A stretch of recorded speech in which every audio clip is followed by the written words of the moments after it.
Hi friends, welcome back to my channel Khushboo beauty studio. आज मैं आपको बताने वाली हूँ हेयर स्ट्रक्चर के बारे में। अगर आपको मेरा ये मेकअप पसंद आया है तो मैंने अभी ये मेकअप अपलोड किया है, ईद मेकअप। अगर आपने अभी तक नहीं देखा है तो आप जाकर वहाँ पर ज़रूर देख लीजिए, ठीक है। तो सबसे पहले फ्रेंड्स मैं बताना चाहूँगी हेयर स्ट्रक्चर। हेयर क्या है, व्हाट इज़ हेयर।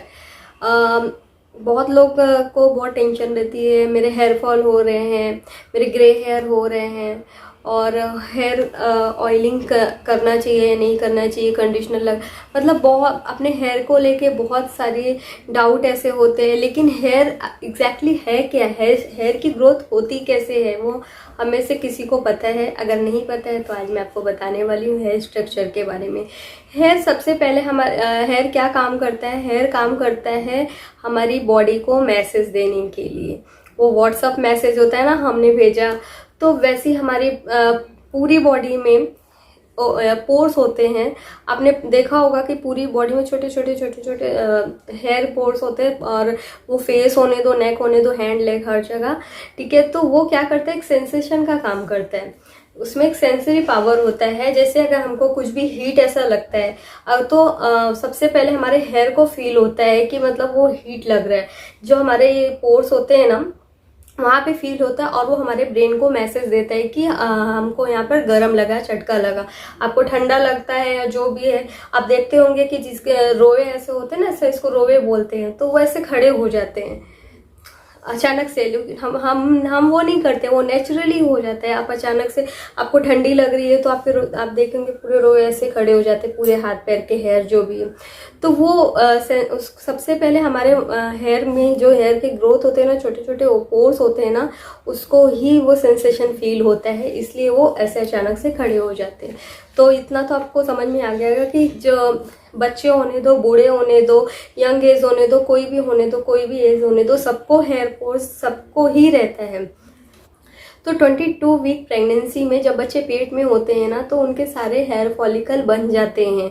उसके बाद कोई हेयर फॉलिकल नहीं बनता है। वो ऐसा नहीं है कि एज बढ़ रहा है तो हेयर फॉलिकल बढ़ेगा। आप जब पेट में होते हैं तभी आपके हेयर फॉलिकल बन जा। आपको बिलीव नहीं होगा कि पूरे बॉडी में जो हेयर फॉलिकल होते हैं वो 5 मिलियन हेयर फॉलिकल होते हैं। जो न्यूबॉर्न बेबी होते हैं उनके बॉडी में 5 मिलियन हेयर फॉलिकल बन चुके होते हैं।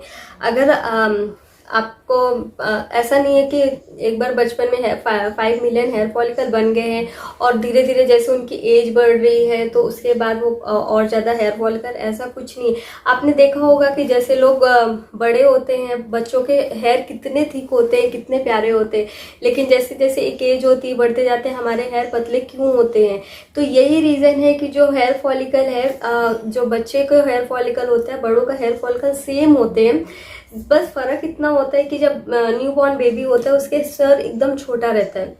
आपने देखा होगा ये हेड उसका स्मॉल होता है, तो हेयर फॉलिकल सटे सटे रहते हैं, इसलिए बाल उनके बहुत थिक दिखते हैं और अच्छे घने दिखते हैं। जैसे जैसे एक एज होती जाती है, जैसे जैसे हमारी ग्रोथ बढ़ती है, हमारा हेड भी ऐसा ग्रोथ बढ़ता है। हम ऐसा तो है नहीं कि हम बड़े हो रहे हैं और अभी भी मेरा हेड का ग्रोथ इतना छोटा सा है। बच्चों और बड़ों का सर में बहुत फर्क होता है। तो वैसे ही क्या होता है ना, वो जैसे जैसे वो स्ट्रेच होता है। हेयर फॉलिकल तो हमारा उतना ही है, लेकिन अभी वो सटे हुए नहीं है, अभी वो थोड़े से फैल गए हैं। इसकी वजह से क्या होता है ना कि हमारे हेयर पतले दिखते हैं। तो अगर आपको ये डाउट था कि ऐसा एज आने के बाद हेयर पतले क्यों हो जाते हैं, तो आई होप कि आपकी डाउट अभी क्लियर हो गई होगी। तो हमारा जो हेयर का बेस है ना अंदर, ये जो होता है ना, इसको रूट्स बोलते हैं, ठीक है। ये रूट्स होते हैं और इसको हम लोग बोलते हैं हेयर शाफ्ट। यहाँ पर कोई ब्लड सर्कुलेशन नहीं है, तो इसको हम कितना भी काटे, कुछ फोल्ड करें, कुछ भी करें, लेकिन हमको पेन नहीं होगा। हमको पेन कब होगा, जब हम इसको ऐसे स्ट्रेच करते हैं, पुल करते हैं। तो इससे क्या होता है, जो अंदर है ना रूट्स के अंदर एक बेस होता है पैपिला, ठीक है। वहां पे जो ब्लड सर्कुलेशन होता है उससे ही हमारे हेयर को नरिशमेंट मिलती है। तो अगर हम जब इसको पुल करते हैं ना, तो वहां जो पैपिला के पास एक छोटा सा बल्ब जैसा होगा। आपने देखा होगा अगर रूट से बाल निकलते तो एक छोटा सा राउंड जैसा आप कभी भी आप देखना, आपको दिखेगा। तो वो हेयर बल्ब होता है। तो वहाँ पे ये ब्लड सर्कुलेशन होते हैं, वहाँ पे जान होते हैं। जहाँ पे ब्लड सर्कुलेशन नहीं होते हैं वहाँ पे हमको पेन नहीं होता है। जैसे आप नेल्स का आप देख लेंगे, नेल्स जो हमारे बड़े होते हैं वहाँ पे ब्लड सर्कुलेशन बिल्कुल नहीं होते, इसलिए हम कभी भी हम नेल्स कट करते हैं हमको पेन नहीं होता है। वैसे हेयर में ही सेम है। तो यहाँ पर ब्लड सर्कुलेशन नहीं है, इसलिए हम लोग जब ऑयल मसाज करते हैं तो हम लोग बोलते हैं कि यहाँ पर ऐसा सर्कुलर मूवमेंट ऐसे ऐसे ऐसे करना है आपको। इससे क्या होगा कि जो ब्लड सर्कुलेशन है वो ऊपर आएगा और हमारे हेयर को नरिशमेंट अच्छा मिलेगा। तो ब्लड सर्कुलेशन यहाँ पे होता है, यहाँ नहीं होता है, इसलिए आपको ऑयल मसाज के टाइम यहाँ पर ज़्यादा ध्यान देना है। जैसे आप ट्री में देख लीजिए, आप लीफ में वाटर डालोगे, लेकिन उसका ग्रोथ तब बढ़ेगा जब उसके रूट्स में वाटर डालोगे आप। तो वैसे हमारे रूट्स में हमको ऑयल मसाज करना है, हमारे रूट्स का हमको ध्यान देना है। और हमको ज़्यादा से ज़्यादा हेयर किससे बनता है? प्रोटीन से बनता है। तो प्रोटीन से हम देखते हैं ना, पार्लर में जाते हैं, प्रोटीन ट्रीटमेंट बोलते हैं, कैरेटिन ट्रीटमेंट, वो भी एक तरह का प्रोटीन होता है। तो बोलते हैं ना कि आप बहुत बेजान से बाल हो गए तो बोलते हैं आप प्रोटीन ट्रीटमेंट लेंगे तो आपको बालों में जान आ जाएगी। तो प्रोटीन ट्रीटमेंट इसीलिए बोलते हैं क्योंकि हमारे बालों को सबसे ज़्यादा प्रोटीन की ज़रूरत होती है।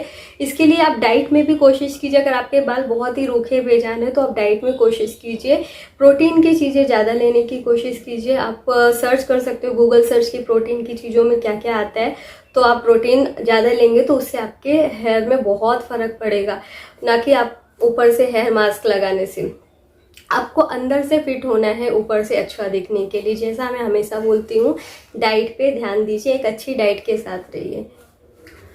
जो हेयर सॉफ्ट होता है ना, इसके पास ना एक सेबेसियस ग्लैंड होता है अंदर।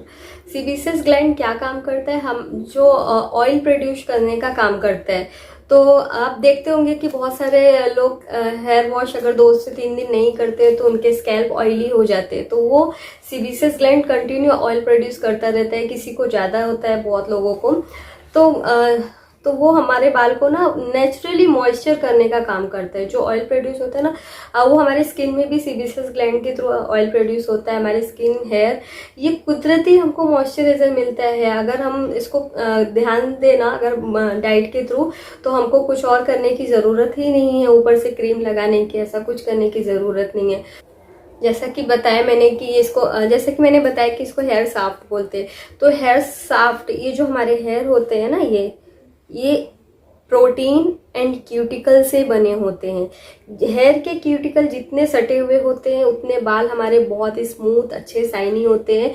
और जो बाल डैमेज होते हैं ना, क्यूटिकल ओपन होके दूर दूर हो जाते हैं, तो उस बाल को आप देखोगे कि एकदम बेजान हो जाते हैं। तो हमको कोशिश करना है कि अपने क्यूटिकल को ज़्यादा डिस्टर्ब नहीं करना है। बहुत सारे केमिकल ट्रीटमेंट हम कराते हैं, बहुत सारे ये अलग अलग प्रोडक्ट यूज़ करते हैं, बहुत सारे शैम्पूज़ हम लोग हार्ड शैम्पूज़ भी यूज़ करते हैं माइल्ड शैम्पू की जगह। तो उसकी वजह से भी हमारे जो क्यूटिकल्स होते हैं वो बालों के ख़राब हो जाते हैं। प्रोटीन्स और क्यूटिकल अगर डिस्टर्ब हो गए तो हमारे बाल झाड़ू के जैसे हो जाएंगे।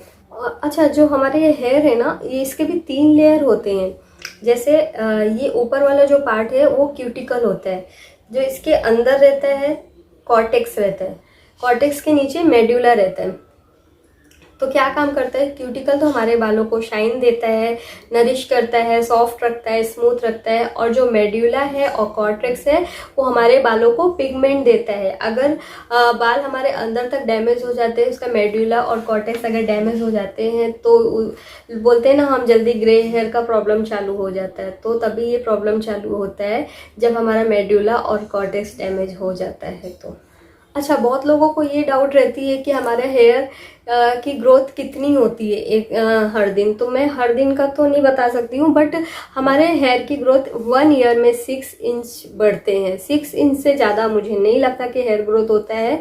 अच्छे से अच्छे हेल्दी हेयर भी 6 इंच ही हम 1 साल में हेयर ग्रोथ होता है, उससे ज़्यादा नहीं होता। अगर आपको कोई बोलता है कि आप ये लगा लो 1 महीने में आपके बाल इतने से इतने हो जाएंगे, तो वो कभी नहीं होंगे। 1 महीने में कभी नहीं होंगे। 1 महीने में मुझे लगता है इतने बाल बढ़ते होंगे, इतने।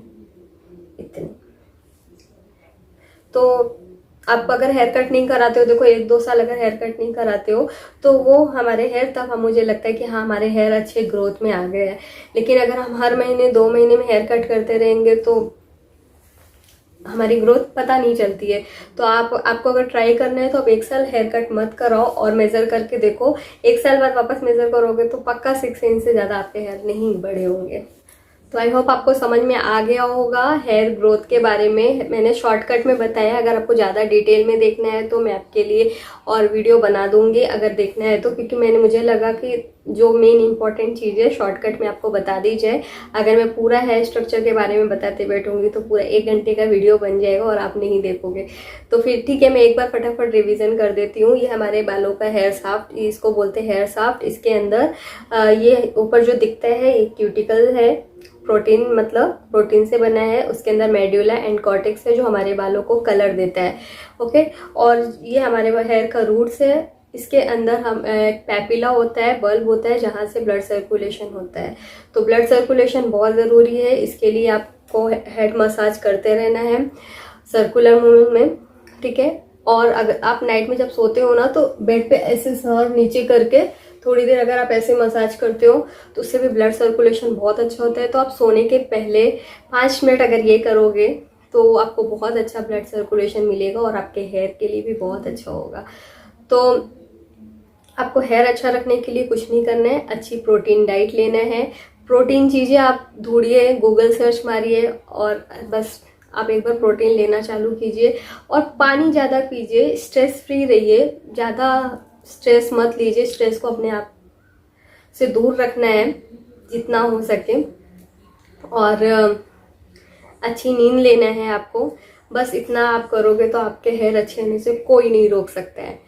तो अगर आपको और कोई टॉपिक पे वीडियो देखना है तो कमेंट बॉक्स में ज़रूर डालिए। मिलते हैं अपने नेक्स्ट वीडियो में, तब तक के लिए bye bye and take care.